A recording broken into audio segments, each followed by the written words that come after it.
बड़ी खबर के साथ पंजाब कांग्रेस की कलह पर बड़ी खबर। प्रदेश अध्यक्ष पद से हो सकती है सुनील जाखड़ की छुट्टी। प्रगट सिंह पर भी अनुशासनात्मक कार्रवाई हो सकती है। सूत्र ये बड़ी जानकारी दे रहे हैं कि अब आलाकमान बड़े फैसले पर मुहर लगा सकता है। प्रदेश अध्यक्ष पद से सुनील जाखड़ की छुट्टी हो सकती है तो प्रगट सिंह पर भी अनुशासनात्मक कार्रवाई हो सकती है। राहुल गांधी से कमेटी के तीनों सदस्यों ने मुलाकात की है। इसके अलावा जानकारी सूत्र ये दे रहे हैं कि सिद्धू जाखड़ प्रगट सिंह की भूमिका पर चर्चा हुई है। राहुल के आवास पर 1 घंटे तक ये बैठक चली।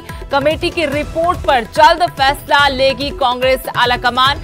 बड़ी खबर पंजाब कांग्रेस में कलह को लेकर ये बड़ी खबर हमारे सूत्र दे रहे हैं, जिसके मुताबिक प्रदेश अध्यक्ष पद से सुनील जाखड़ की छुट्टी हो सकती है तो वहीं प्रगट सिंह पर अनुशासनात्मक कार्रवाई हो सकती है, जिन्होंने कमेटी के सामने जाने के बाद मीडिया में आकर कई खुलासे किए थे। इस बात से आलाकमान नाराज बताया जा रहा है। राहुल गांधी से कमेटी के तीनों सदस्यों ने मुलाकात की है और जानकारी लेंगे मेरे सहयोगी पंकज कपाही जुड़ गए। पंकज, पंजाब कांग्रेस की कलह पर सूत्र जानकारी दे रहे हैं कि सुनील जाखड़ की प्रदेश अध्यक्ष पद से छुट्टी हो सकती है। लगातार पहले भी जो फॉर्मूले की हम बात करते रहे हैं उसमें एक फॉर्मूला ये भी सामने आ पा रहा था कि सुनील जाखड़ की छुट्टी की जा सकती है और यहां पर सिद्धू एक चेहरा हो सकते हैं। क्या जानकारी फिलहाल, क्या आलाकमान सोच रहा है, क्या लग रहा है?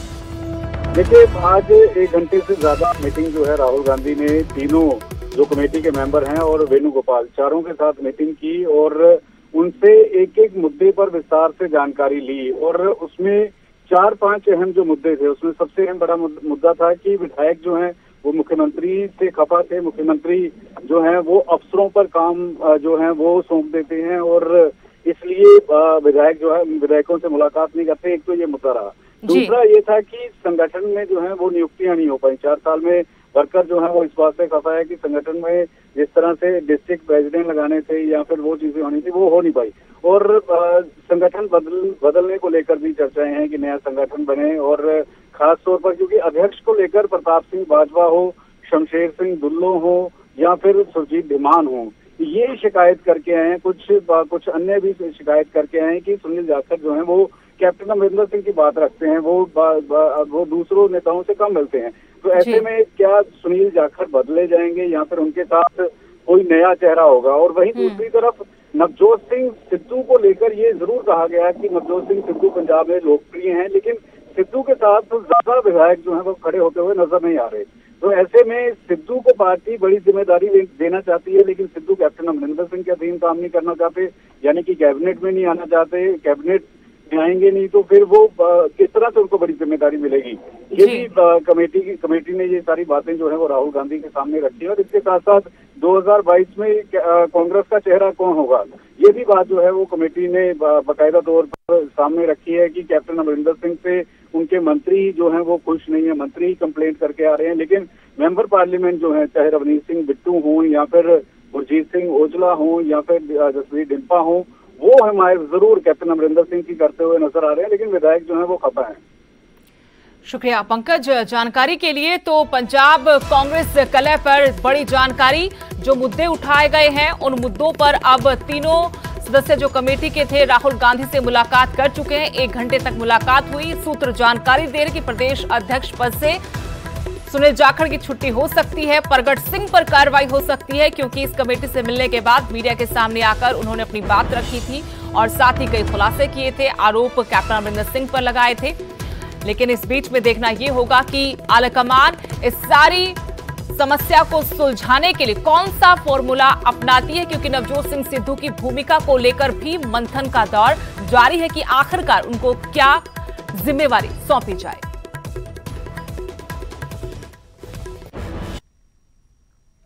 अगली बड़ी खबर, गैंगस्टर जयपाल एनकाउंटर पर यह बड़ी खबर। बंगाल एसटीएफ पंजाब पुलिस को रिपोर्ट सौंपेगी। 9 जून को एनकाउंटर की रिपोर्ट तैयार की जाएगी क्योंकि 9 जून को यह एनकाउंटर हुआ था। अब इसकी रिपोर्ट तैयार कर ये रिपोर्ट सौंपी जानी है। एनकाउंटर से जुड़े सभी तथ्यों का जवाब दिया जाएगा। जयपाल के परिजनों ने एनकाउंटर पर सवाल भी उठाए हैं और जयपाल का अंतिम संस्कार करने से मना कर दिया था। परिवार की तरफ से दोबारा पोस्टमार्टम की मांग उठाई गई। इस बीच बड़ी खबर, बंगाल एसटीएफ पंजाब पुलिस को रिपोर्ट सौंपेगी। 9 जून को हुए एनकाउंटर की रिपोर्ट तैयार हो रही है। एनकाउंटर से जुड़े सभी तथ्यों को दिया जाएगा। जयपाल के परिजनों ने एनकाउंटर पर सवाल उठाए हैं।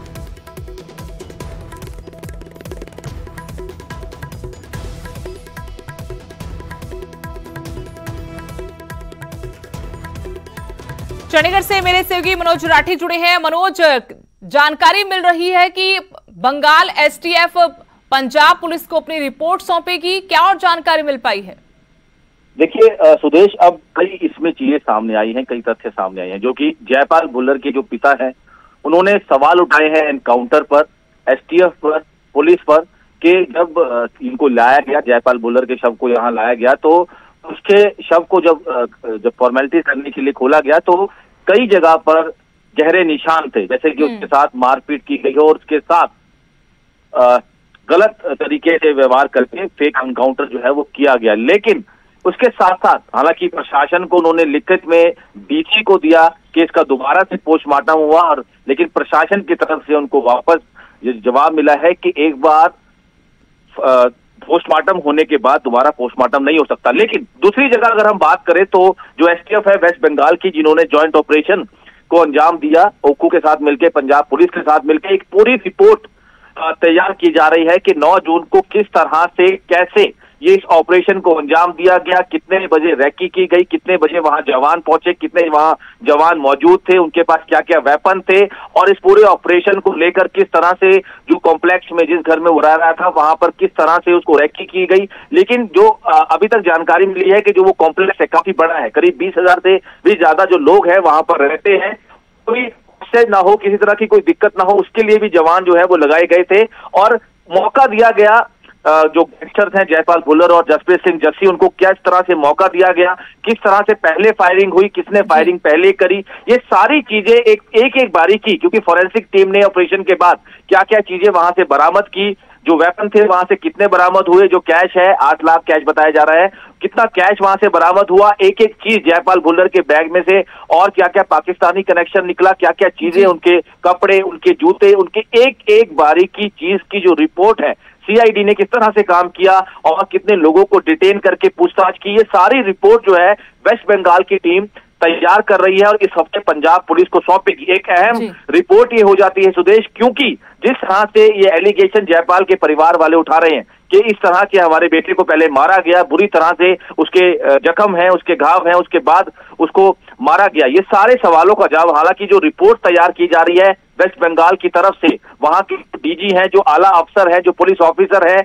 उनकी तरफ से ये रिपोर्ट तैयार की जा रही है, और वही रिपोर्ट पंजाब के पुलिस ऑफिसर्स को, आला अफसर्स को दी जाएगी, और एक एक बारीकी की चीज, हालांकि एक बड़ी एलिगेशन जरूर है, जयपाल भुल्लर जो गैंगस्टर था उसके परिवार का एक बहुत बड़ा एलिगेशन है, और शायद इस रिपोर्ट के जरिए उन तमाम सवालों के जवाब भी परिवार को मिल जाएंगे जिनको लेकर शंकाएं हैं। शुक्रिया मनोज जानकारी के लिए। तो गैंगस्टर जयपाल एनकाउंटर पर बड़ी खबर, बंगाल एसटीएफ पंजाब पुलिस को अपनी रिपोर्ट सौंपेगी, बाकायदा बताया जाएगा कि 9 जून को क्या क्या हुआ था, किस तरीके से कैसे एनकाउंटर किया गया दोनों गैंगस्टर का।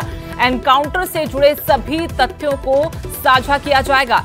आपको बता दें कि जयपाल के परिजनों ने इस एनकाउंटर पर सवाल भी उठाए हैं। उनका आरोप है कि पहले मारपीट की गई, फिर एनकाउंटर किया गया।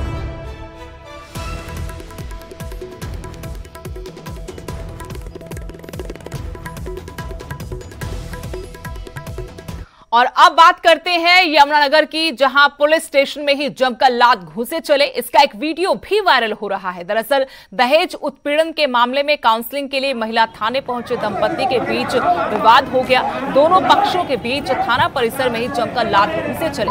यमुनानगर की रहने वाली एक 28 साल की महिला की शादी कुछ समय पहले पंजाब के बठिंडा में हुई थी। महिला के मुताबिक शादी के बाद से ही उसके ससुराल वाले दहेज के लिए तंग करने लगे। महिला थाने में दोनों पक्षों को काउंसलिंग के लिए बुलाया गया था। इसी बीच दोनों पक्षों में किसी बात को लेकर बहस कितनी बढ़ गई कि जमकर लात घुसे चले। वो वीडियो आपको ये दिखा रहे हैं जिसमें आप देख सकते हैं किस तरीके से ये दोनों पक्ष जो यहाँ काउंसलिंग के लिए महिला थाने पहुंचे थे, किसी बात को लेकर इनमें पहले तनातनी हुई और फिर जमकर लात घूंसे एक दूसरे पर बरसाए गए। बड़ी खबर आपको बता रहे हैं कि तस्वीरें भी साथ में, जहां पुलिस स्टेशन में हाई वोल्टेज ड्रामा हुआ।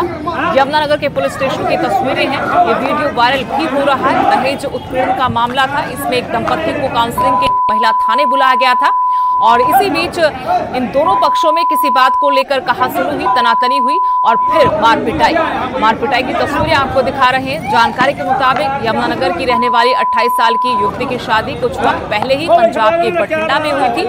इस युवती का आरोप की शादी के बाद से ही ससुराल वाले उसे दहेज के लिए लगातार परेशान कर रहे थे। महिला थाने में दोनों पक्षों को इन्हीं आरोपों के बाद बुलाया गया था काउंसलिंग के लिए, लेकिन दोनों पक्षों में किसी बात को लेकर बहस इतनी बढ़ गई कि जमकर लात मुंह से चलने लगे।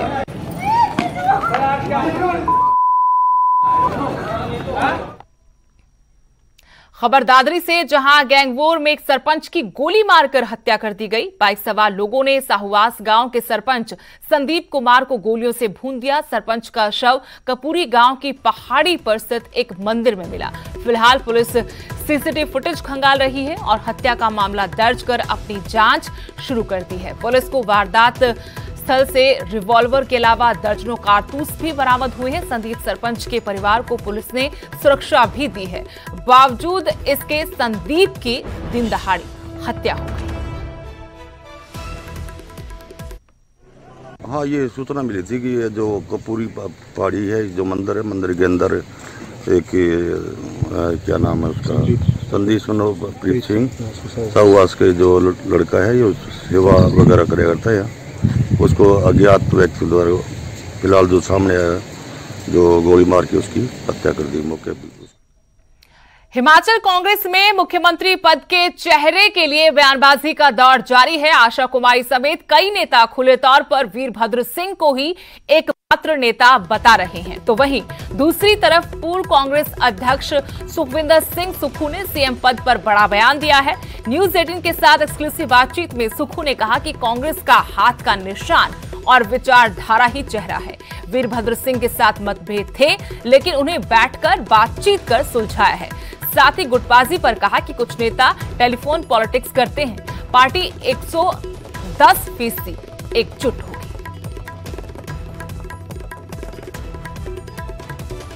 वीरभद्र जी हमारे सम्मानित नेता है, 6 बार प्रदेश के मुख्यमंत्री रहे हैं। मेरा मानना है कि कांग्रेस पार्टी का जो हाथ का निशान है और कांग्रेस पार्टी की जो विचारधारा है, वो सबसे बड़ा चेहरा है। सबसे बड़ा विचारधारा ही सबसे बड़ा चेहरा होती है और हाथ का निशान ही सबसे बड़ा नहीं। वीरभद्र सिंह जी एक समय था और हम उन परिस्थितियों के अनुसार बात करें।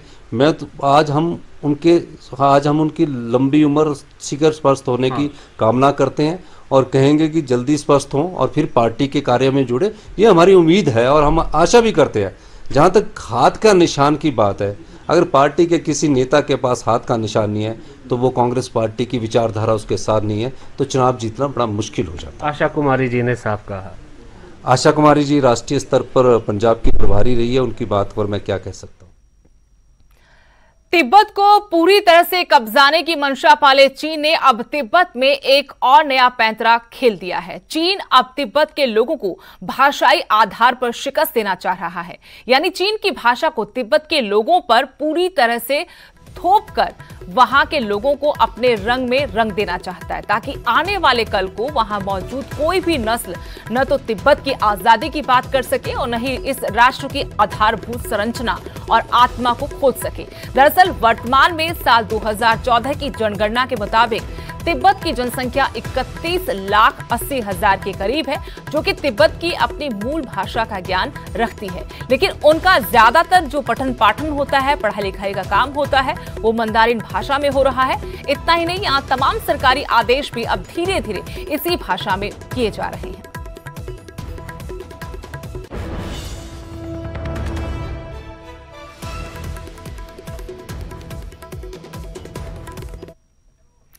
अगली बड़ी खबर, परवाणु में हिमाचल बॉर्डर पर लंबा जाम लग गया है। कई किलोमीटर तक लंबा जाम ये लगा है। हिमाचल एंट्री पर वाहनों की चेकिंग हो रही है। चेकिंग के चलते वाहनों की लंबी लंबी कतारें लग गई हैं। मैदानी इलाकों से लोग बड़ी तादाद में पहाड़ों का रुख कर रहे हैं, क्योंकि देश अनलॉक हुआ तो उधर हिमाचल में भी बंदिशें हटा ली गई।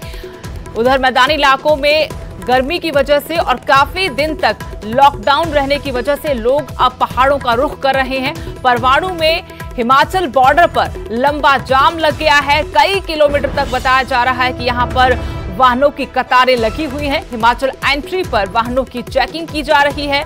चेकिंग के चलते वाहनों की लंबी लंबी कतारें यहां पर नजर आ रही हैं। आपको तस्वीरें दिखा रही हैं कैसे मैदानी इलाकों से पहाड़ों का रुख करने वाले सैलानियों के वाहन यहां कतारों में खड़े हैं। कई किलोमीटर तक कुछ यूं ही नजारा यहां पर, क्योंकि काफी दिन कोरोना की दूसरी लहर की वजह से हिमाचल के बॉर्डर बाहर के लोगों के लिए बंद रहे, पर्यटकों के लिए बंद रहे। अब जैसे ही वहां पर छूट मिली है, बंदिशें हटाई गई हैं, बड़ी तादाद में लोग मैदानी इलाकों से पहाड़ों का रुख कर रहे हैं। सोलन से मेरे सहयोगी कीर्ति कौशल जुड़ गए हैं और जानकारी अपडेट लेंगे। कीर्ति, लंबी लंबी कतारें यहां पर दिख रही हैं बॉर्डर पर, फिलहाल क्या अपडेट है? तो मैं यहाँ पर बताना चाहूंगा कि जैसे परवाणु बैरियर है, परवाणु बैरियर पर ये कल से ही जो रश है लगना शुरू हो गया था, लेकिन कल कम था, लेकिन आज ज्यादा हो रहा है क्योंकि वीकेंड्स है। वीकेंड्स पे जो लोग हैं, पर्यटक है, वो लगातार काफी मात्रा में और संख्या में निकल रहे हैं। और ये इसकी मुख्य वजह ये है कि जो ई पास में अब सिर्फ फॉर्मेलिटी ही रही है ई पास की, और उसको तुरंत पास कर दिया जाता है और कोई भी व्यक्ति हिमाचल में एंटर कर सकता है। ये इसलिए मुख्यमंत्री जयराम ठाकुर ने किया है ताकि जो होटल्स इंडस्ट्री है, जो टूरिज्म इंडस्ट्री है, वो कहीं और भी ज्यादा घाटे में न चले जाए। तो उनको मद्देनजर रखते हुए, आर्थिक गतिविधियों को बढ़ाते हुए ये ई पास की जो इजी कर दिया गया है उसकी कार्यप्रणाली को। तो यही वजह है कि जो काफी पंजाब है, हरियाणा है, पूरे देश से जो लोग हैं वो हिमाचल का रुख कर रहे हैं। और ये काफी समय से जो पर्यटक थे वो अपने घरों पर कैद थे और उनको अचानक लगा कि हिमाचल बहुत ज्यादा सेफ है, क्योंकि वहां पर जो मामले हैं कोरोना के वो भी बहुत कम है। और यही वजह है कि वो हिमाचल का रुख कर रहे हैं। होटल्स भी यहाँ पर क्योंकि खाली है, काफी समय से यहाँ पर जो पर्यटक है वो नहीं आए थे, तो उसमें भी जो होटल इंडस्ट्री है उनके द्वारा भी डिस्काउंट भी दिया जा रहा है। तो काफी आकर्षित करने का जो प्रयास है वो यहाँ पर किया गया है। शुक्रिया यही वजह है कि जो परवाणु बैरियर के लिए तो लंबी लंबी कतारें परवाणु बैरियर पर आपको नजर आ रही हैं। बड़ी तादाद में लोग मैदानी इलाकों से पहाड़ों का रुख कर रहे हैं और वीकेंड है, इस वजह से भी बड़ी संख्या में लोग पहाड़ों की तरफ जाना पसंद कर रहे हैं। इसी का परिणाम है कि लंबी लंबी कतारें वाहनों की यहाँ हिमाचल बॉर्डर पर लगी नजर आ रही है।